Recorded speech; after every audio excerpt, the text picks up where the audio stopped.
I think Christmas is one of the times of the year when we have an opportunity to engage people around spiritual conversations that we don't normally get to engage folks in.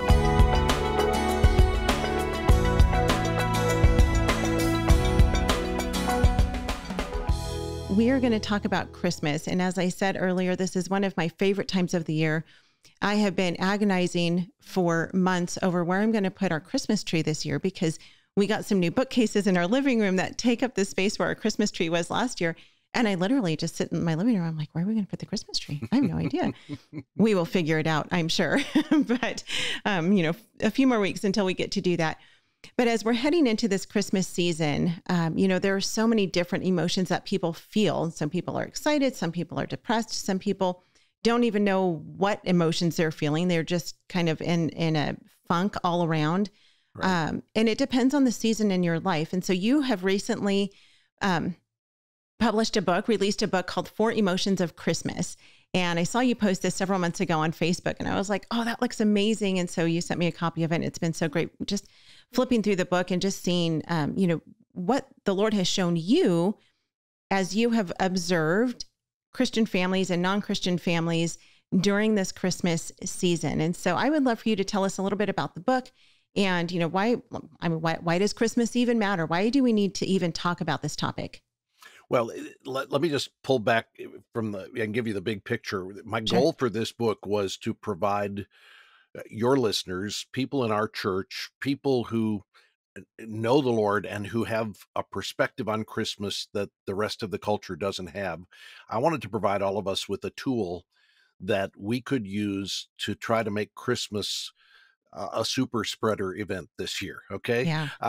I think Christmas is one of the times of the year when we have an opportunity to engage people around spiritual conversations that we don't normally get to engage folks in. And it's less threatening. It's Christmas. So you can talk about the holiday, about the reason for the holiday. You can talk about Jesus more easily during this season.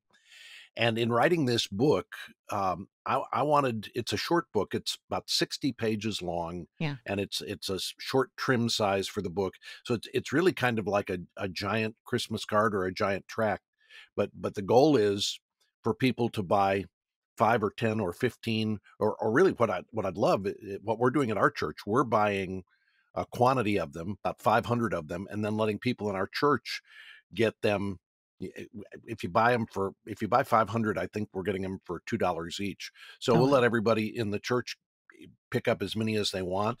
Some people are going to put them in their businesses and say free, take one. Some are going to give them out as a gift to neighbors or to coworkers with a plate of cookies and a note that says, we'd love you to join us for our Christmas Eve service at church. Yeah. I'm really hoping this book will be the kind of engagement that we can have at Christmas so that we can not just revel in the joy of the holiday ourselves, but so that we can be a conduit to others. Because here's what's unique about Christmas. You ask somebody who is an adult, ask them, tell me about your childhood. And many of them will share, if they're going to share specific memories, they will share about vacations or about holidays. Yeah. There is something about how we do holidays as a family that marks us in a significant way. And so many of our memories from childhood go back to special occasions, Christmases, holidays.